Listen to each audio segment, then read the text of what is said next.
നമസ്കാരം. മലയാളി വാർത്തയിലേക്ക് സ്വാഗതം. ഈ കഴിഞ്ഞ ഫെബ്രുവരി 28 മുതൽ പശ്ചിമേഷ്യയിൽ ആരംഭിച്ച സംഘർഷം, അമേരിക്കയും ഇസ്രായേലും സംയുക്തമായി ഇറാനെ ആക്രമിച്ചുകൊണ്ട് ഈ സംഘർഷം ആരംഭിക്കുന്നു. ആദ്യ ദിവസത്തിൽ തന്നെ ഇറാനെ ഞെട്ടിച്ചുകൊണ്ട് ഇറാന്റെ പരമോന്നത നേതാവായ അയത്തുള്ള ഖമീനി വധിക്കപ്പെടുന്നു.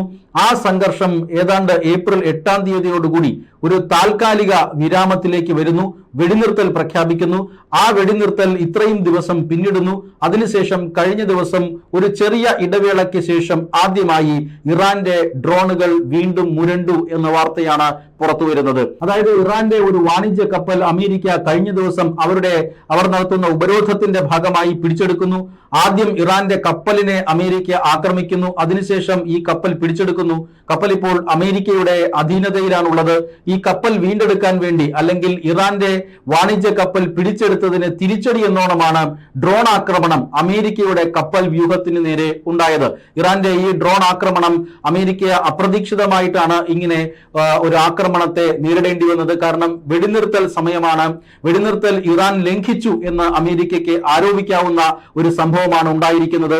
തീർച്ചയായും വലിയ പ്രകോപനമാണ് ഇറാൻ സൃഷ്ടിച്ചിരിക്കുന്നത് എന്ന കാര്യത്തിൽ തർക്കമൊന്നുമില്ല. ഈ കപ്പൽ വീണ്ടു കിട്ടാനായിട്ടുള്ള പരിശ്രമങ്ങൾ നടത്തേണ്ടതിന് പകരം നേരിട്ട് അമേരിക്കൻ കപ്പൽ വ്യൂഹത്തിന് നേരെ, പടക്കപ്പൽ വ്യൂഹത്തിന് നേരെ ഇറാൻ ഈ ഡ്രോൺ ആക്രമണം നടത്തുകയായിരുന്നു. എന്തായാലും അമേരിക്കൻ പടക്കപ്പലുകൾ ഹോർമൂസിൽ നിന്നും അല്പം പിൻവാങ്ങിയിട്ടുണ്ട്. പക്ഷേ ഈ ആക്രമണങ്ങളെ പ്രതിരോധിക്കാൻ, അല്ലെങ്കിൽ ആക്രമണങ്ങൾക്കെതിരായിട്ടുള്ള മുൻകരുതൽ എന്ന രീതിയിലാണ് ഈ ചെറിയ പിന്മാറ്റം. പക്ഷെ കനത്ത തിരിച്ചടിക്ക് അമേരിക്ക ഒരുങ്ങുന്നു എന്നതിന്റെ സൂചനയാണ് ഇപ്പോൾ പുറത്തു വരുന്നത്. കാരണം ഹോർമൂസിൽ അമേരിക്ക വിന്യസിച്ചിട്ടുള്ളത് ചെറിയ സേനാ വിന്യാസമല്ല. അമേരിക്കൻ നാവികസേനയുടെ ഏതാണ്ട് 10,000-ഓളം സൈനിക അംഗങ്ങൾ ആ മേഖലയിലുണ്ട്. ഈ 10,000 സൈനികരിൽ ഏതാണ്ട് 6,000-ഓളം പേർ അമേരിക്കയുടെ പ്രധാനപ്പെട്ട യുദ്ധക്കപ്പലായ US ജോർജ് H.W. ബുഷ് എന്ന വമ്പൻ പടക്കപ്പലിലും അതുപോലെ തന്നെ ഇതിന്റെ അനുബന്ധ കപ്പലുകളിലും ജോലി ചെയ്യുന്നവരാണ്.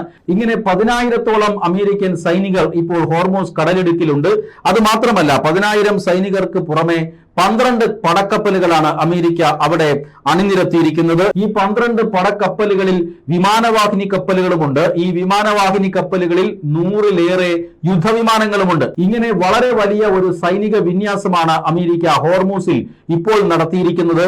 ഇതിനെതിരെ ഡ്രോൺ ആക്രമണം നടത്തുക എന്ന് പറഞ്ഞാൽ ഇറാനെ സംബന്ധിച്ചിടത്തോളം ഒരു വലിയ മണ്ടത്തരമാണ്, അല്ലെങ്കിൽ ഇറാൻ ഒരു വലിയ പ്രകോപനം അവിടെ സൃഷ്ടിച്ചിരിക്കുന്നു എന്ന കാര്യത്തിൽ തർക്കമൊന്നുമില്ല. അതുകൊണ്ട് തന്നെ വെടിനിർത്തൽ സാഹചര്യങ്ങളിൽ വരും മണിക്കൂറുകളിൽ തന്നെ മാറ്റമുണ്ടാകാനുള്ള എല്ലാ സാഹചര്യങ്ങളുമുണ്ട്.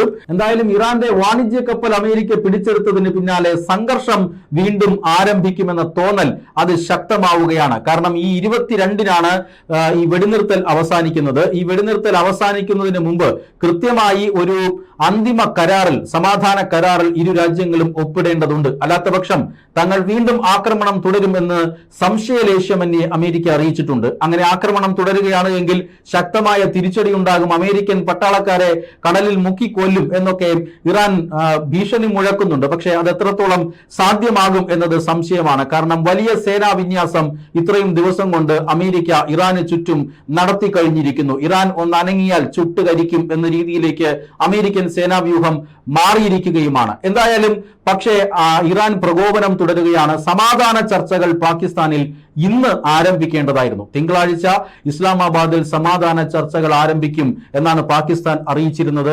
അതിനായി സമാധാന ചർച്ചകൾക്കായിട്ടുള്ള മേശവിരിയും ഒരുക്കി പാകിസ്ഥാൻ കാത്തിരുന്നു. പക്ഷേ ആരും വന്നില്ല. അമേരിക്കൻ സംഘമോ ഇറാൻ സംഘമോ ഇന്ന് പാകിസ്ഥാനിൽ എത്തിയിട്ടില്ല. പക്ഷെ അമേരിക്കൻ സംഘം അവിടെ നിന്ന് പുറപ്പെട്ടു എന്ന വാർത്ത വരുന്നുണ്ട്. അതായത് ഇന്ന് വൈകുന്നേരമോ നാളെയോ പാകിസ്ഥാനിലേക്ക് അമേരിക്കൻ സമാധാന ചർച്ച നടത്താനുള്ള സംഘം എത്തും. തൊട്ടു പിന്നാലെ ഇറാൻ എത്തുമെന്നാണ് പാകിസ്ഥാൻ പ്രതീക്ഷിക്കുന്നത്. പക്ഷേ ഇറാൻ അസന്ദിഗ്ധമായി തന്നെ പറഞ്ഞു കഴിഞ്ഞിരിക്കുകയാണ്, ഞങ്ങൾ സമാധാന ചർച്ചയ്ക്കില്ല. ഞങ്ങൾ സമാധാന ചർച്ചയിലേക്ക് വരണമെങ്കിൽ അമേരിക്ക ഇറാൻ തുറമുഖങ്ങൾക്ക് മേൽ തുടരുന്ന ഉപരോധം പിൻവലിക്കണം. പിൻവലിക്കണം. നേരത്തെ സൂചിപ്പിച്ചതുപോലെ 10,000-ലധികം പടയാളികളും അതുപോലെ തന്നെ 12 പടക്കപ്പലുകളും 100ഓളം യുദ്ധവിമാനങ്ങളും അണിനിരത്തി ഹോർമോസ് കടലിടുക്കിൽ മസിൽ പെരുപ്പിച്ച് അമേരിക്ക നിൽക്കുന്നത് വെറുതെയല്ല.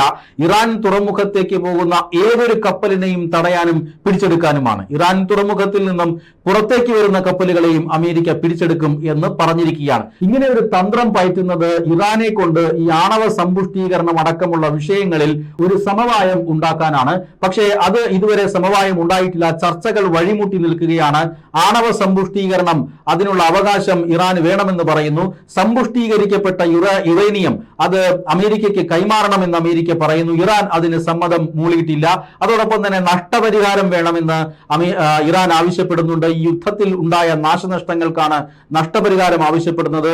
അത് നൽകാം എന്ന് അമേരിക്ക ഇതുവരെ സമ്മതിച്ചിട്ടില്ല. അതോടൊപ്പം തന്നെ ഹോർമൂസ് കടലിടുക്ക് തങ്ങളുടെ അധികാരമാണ്, അവിടെ തങ്ങൾക്ക് സർവാധിപത്യം വേണമെന്ന് ഇറാൻ ആവശ്യപ്പെടുന്നുണ്ട്. പക്ഷേ അതിന് കഴിയില്ല.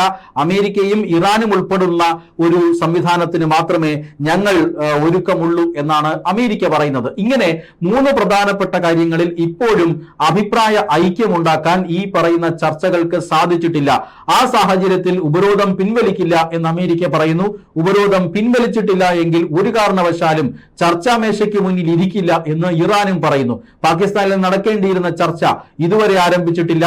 അമേരിക്കൻ സംഘം പുറപ്പെട്ടിരിക്കുന്നു. എന്നാൽ ഇറാൻ സംഘം വരില്ല എന്ന് അറിയിക്കുകയും ചെയ്തിരിക്കുന്നു. ചർച്ചയ്ക്ക് വന്നില്ല എങ്കിൽ 22-ന് മുമ്പ് കാര്യങ്ങളിൽ ഒരു തീരുമാനമായില്ല എങ്കിൽ ഞങ്ങളുടെ ആക്രമണവുമായി മുന്നോട്ട് പോകും എന്ന് അമേരിക്കയും ആണയിട്ട് പറയുന്നു. എന്ന് പറഞ്ഞാൽ ദിവസങ്ങൾ നീണ്ട സമാധാന അന്തരീക്ഷത്തിന് ശേഷം പശ്ചിമേഷ്യ ഇതാ വീണ്ടും കലാപകലുഷിതമാകാൻ പോകുന്നു. പശ്ചിമേഷ്യയിൽ ഇനിയും മിസൈലുകളുടെയും ഡ്രോണുകളുടെയും ബോംബുകളുടെയും വർഷമായിരിക്കുമെന്ന കാര്യത്തിൽ തർക്കമൊന്നുമില്ല. ഏറ്റവും പ്രധാനപ്പെട്ട ആശങ്ക എണ്ണ നീക്കം തടസ്സപ്പെടും എന്നുള്ളത് തന്നെയാണ്. ഹോർമൂസ് കടലിലേക്ക് ഇപ്പോൾ പൂർണ്ണമായും അടച്ചിട്ടിരിക്കുകയാണ്.